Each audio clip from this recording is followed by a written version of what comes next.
Trauma doesn't just reside in memories or flashbacks, it imprints itself in the body, embedding patterns of tension, dysregulation, and reactivity. To understand this, we need to explore how the body processes, stores, and responds to trauma on multiple physiological levels. At the core of trauma's imprint is the autonomic nervous system, the part of our physiology responsible for automatic processes like heart rate, respiration, and digestion.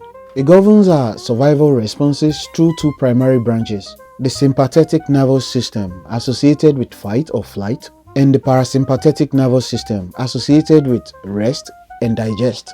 When a person experiences a traumatic event, the nervous system shifts into survival mode. The sympathetic branch activates, releasing stress hormones like adrenaline and cortisol, speeding up the heart and preparing the body for action or escape. If escape is not possible, such as in childhood trauma or sexual assault, the body may enter the freeze response, shutting down non-essential functions in a bid to survive. Now, over time, repeated exposure to trauma can rewire the nervous system, trapping it in a state of chronic hyperarousal, anxiety, irritability, insomnia, or hypoarousal, numbness, fatigue, emotional disconnection. These are not psychological moods. They are physiological states maintained by a dysregulated nervous system. One of the key structures involved here is the vagus nerve, a major pathway of communication between the brain and body. When trauma disrupts vagal tone, the person's ability to regulate emotions, feel safe in their body, or respond flexibly to stress becomes compromised. Trauma also leaves its mark on the muscular system.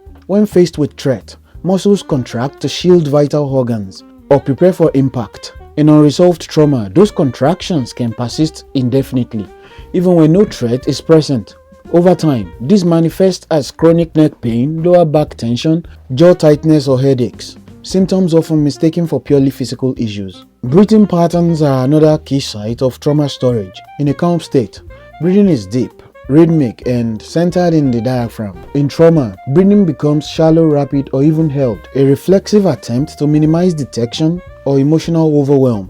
These dysfunctional patterns reinforce anxiety and block the body's ability to return to a state of rest. Posture, too, often reveals the residue of trauma. The shoulders may round protectively, the spine collapses inward, the eyes scan constantly. This isn't laziness or poor body mechanics. It's a posture of defense that the body has normalized for survival.